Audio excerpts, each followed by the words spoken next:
السلام يا دكتور محمد عبد داوود أخويا عاقل عبد الصاد أحمد دار يو أبو يوسف شاعر يوم مرتشر تكلم أنتي سيدا قيمة بدن نوبيسو أشيبي مرتقات هيجي waxaan ku bilaaban doonaa barnaamijkeena kulay aayadaha quraanka kariimka waxaan inoo akhrin doonaa maxamuud haaruun sheekh maxamuud haaruun soo dhaw qul huwallahu ahad الله الصمد لم يلد ولم يولد ولم يكن له كفوا احد صدق الله عليه وسلم in yaro hordhaca kasi idinka siiyo waa maxay madasha raadgoob maxay tahay raadgoob waa madal runtii ka aas abuurantay fikirka iyo aragtida dhalinyaro Somaliland ah oo runtii dareemay baahida loo qabo madaxayn kale oo kala ah sababaha loo aasaasayna waxa kamid ah koow inay ururiso iskuna soo tubarido baarid ku samayso taariikhdii iyo sooyaalkii taariikheed ee Somaliland dhaqankii iyo hidaheena wanaagsan madashani waa madal aan ugu talagalnay inay ka faa'iideystaan dhalinyaro fara badan oo ay kaga faa'iideystaan anagoo u suurta gelinayna inaan ugu soo casuuno hadba cidii aynu ku tuhmayno inay aqoontii taariikheed ee ummadda reer Somaliland wax ku raad ka doono lecture-kana aanu noqon doonin runtii lecture-kii ugu horeeyay ee uu Cabdirasaaq halkan inooga soo jeedin doono laakiin lecture fara badan aynu ku kulmi doono intayna Cabdirasaaq mikrofoonka ku wareejinin oo doonay inaan si degdeg ugu wareejiyo Cabdirasaaq aqli waayo in bal profile-kiisa Cabdirasaaq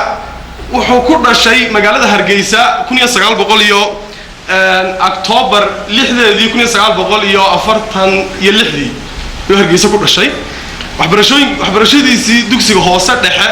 wuxuu ku qaatay magaalooyinka Gabiley iyo Hargeysa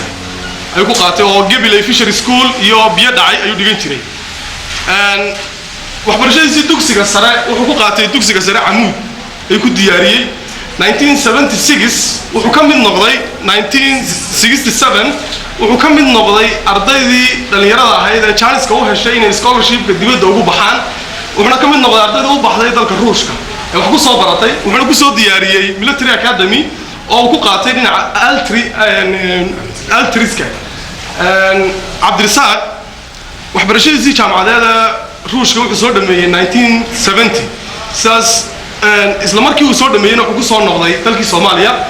markii uu soo noqday wuxuu ka mid noqday dhalinyaradii markiiba ku biiray xoogii dalka Soomaaliyeed ee hogaankii la wareegay Cabdirasaaq meelaha uu shaqooyinka ka bilaabay waxa kamid ah Bay gobolka Bay uu ka bilaabay markii ugu horeysay shaqada wuxuu ka bilaabay gobolka Bay Baydhabo Luuq Baardheere meelo badan oo Soomaaliya ayuu isagoo oo hogaamiye ah ka soo shaqeyn jiray Cabdirasaaq wuxuu ka mid ahaa hogaamiyaashii da'da yaraa ee hogaaminayay dagaalkii ku dhex maray Itoobiya iyo Soomaaliya 77kii Cabdirasaaq wuxuu hogaaminayay santaarada ku hayno guuto kor u dhaaftay Herab ayuu qayb ka ahaa ayuu qayb hogaamiye qaybeed ka ahaa Cabdirasaaq 1980s ayuu dalka ka baxay uu dibadda u baxay Cabdirasaaq wuxuu ka mid ahaa saraakiishii sarsare ee SNM 1982 na 81 dib ugu soo noqday SNM si SNM xoojiyaan oo fikirkii SNM xoojiyaan Cabdirasaaq waa qoraa waa researcher wax badan diyaariyay wax badan akhriyay Cabdirasaaq wuxuu ka soo shaqeyn jiray 14 sanadood wuxuu shaqeynayay hay'adda Amnesty International ayuu ahaa translator wuxuu turjumay in ka badan 25 buug buu turjumay Cabdirasaaq waa qoraa wuxuu qoray 4 buug Somaliland history Somaliland diaspora iyo Sheikh Saxaaq bin Ahmed iyo Sheikh Madan Cabdirasaaq waa library socda runtii intuu akhriyay iyo intuu haye koga la isku daro waa buug aad u tiro badan laakiin buugta intii yareed imigan xaqan oo sheego joogneen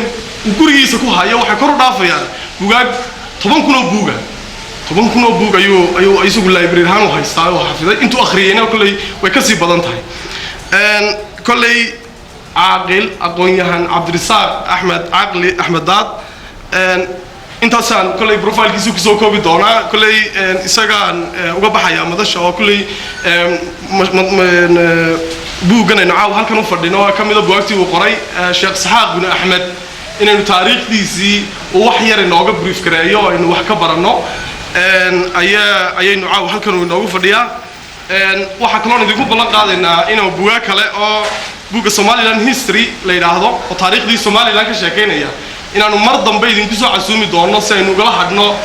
aqoontii iyo waaya aragnimadii uu kasbaday intii wax baranayay amba uu aqriyay marka waxaan ku soo dhaweynayaa Professor Cabdirasaaq Aqli Bismillahir Rahmanir Rahiim asqadaas mid ku jiraysa waliga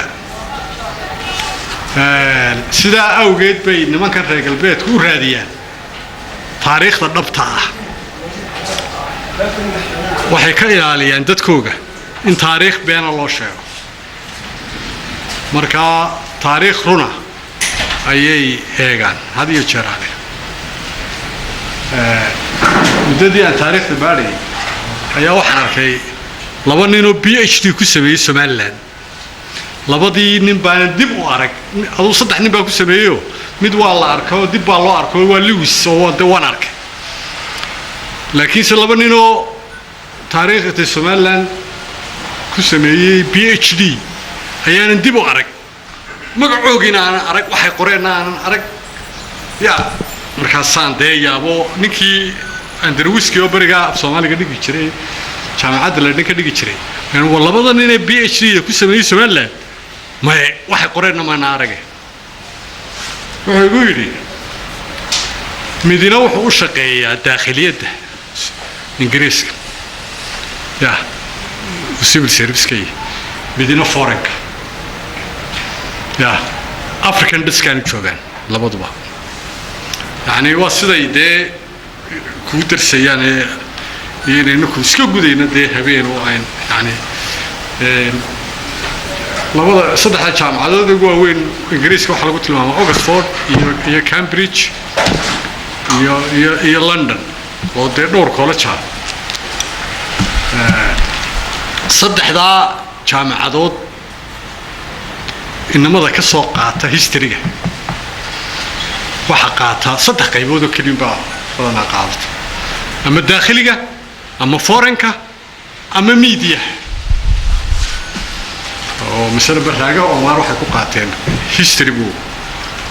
Cambridge كسوقات يعني وصل حسين يا وحويان سيد حوجة أساريان إن تاريخ الرنطة وهي قفك judgment كيس صح هدو قف تاريخ صح هيو judgment كيس هو صح هدو تاريخ ضايق غلطان تينا judgment كيس هو دم وقلتين سومالان مركز إما كان ساد بو أجانا أنت بدن waxa inoogu wacan mashaakilka taariikhda inaga wada qaldan nin walba taariikh been haysto ya special reeraha ayaa taariikh been caruurtooda ka dhacaya marka halkaas ay mashaakilkeenu dhan ka yimaadaan marka go'aankeenu sax ma noqon karo haddaba intaas waa taariikhtii koobnayd waxaan idin gelayaa tii Sheekh Isxaaq intaan gelinta Sheekh Isxaaq intii ragiina halkan fadhiyaan isbaranay أحمد ترجع لي ولا لا يا كتشوجة متشوج سمع أوكي ما هي ما يسوق هو يلا كم هاد لينه هو يلا كم هي موسى يا كتشوجة موسى الشيخ إسحاق موسى الشيخ إسحاق وأنك وهذا يجرى أنا مقعي سوي مقلي موسى كوا كلام ولا مقلاه حاورت علوم بالله يقنا ما مغلش موسى ما تشوقه صوما اوكي ما ولي كرم بالله ابو الكرم بالله ايوب بالله هنا انت كده ولي تضبط كده بدل برنامج بلي واي موسى ما تشوقه علي ياك تشوقه عربه من كاسك تشوف أربعة علي بالله ما محمد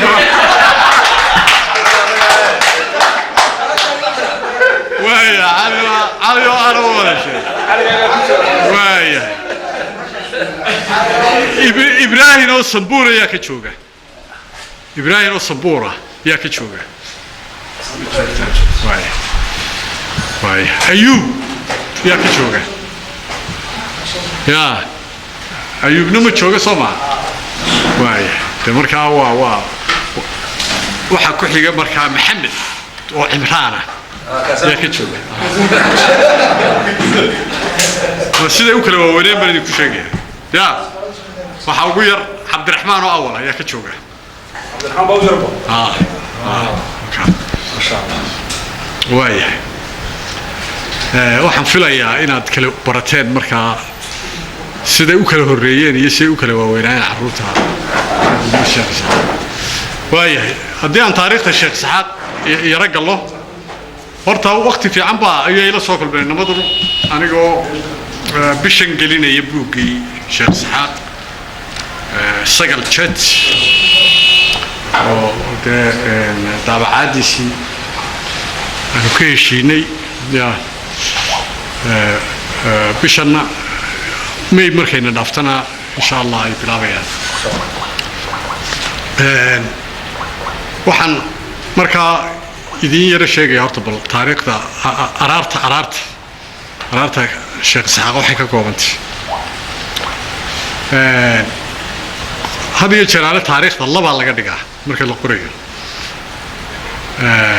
مدينة وحلا هذا primary source من وحلا secondary source قفكم مركز تاريخ القرية الله باسو تاريخ القرى primary source وحويان تاريخ ده وحلا القرية وقت يجي عدي نوليد أي وحكة قرتي تاريخ أول حاجة قرية primary source وعدي نوليد أما قبيدي وتري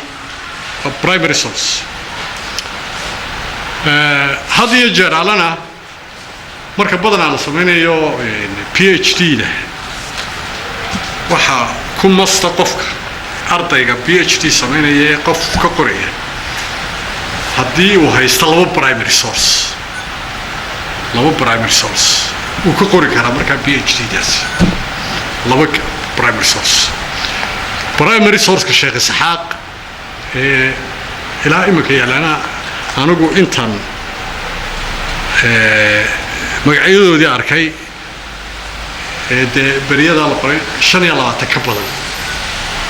إنتن ولا وحي لقري شن يلا بعتن primary source وكرتون ويكبدي waxa ka xiga marka secondary source kibin guleen secondary source waa wixii mar dambe la qoro waxa mar dambe la qoro buugaygan oo kale qof kale buugay dambe ka qoreen xilliyada dambe oo qofku aanu noolayn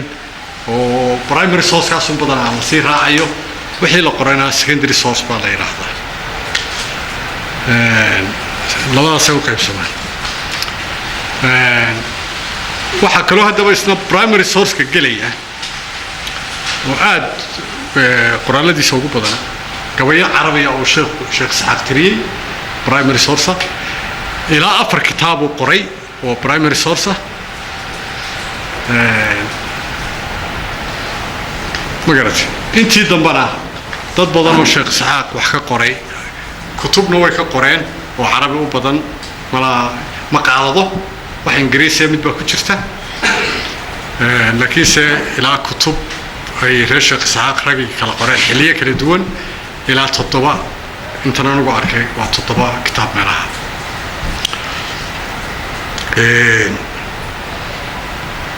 ومركا كور رمية مقرنس أناليسيس وحكلو أوتشره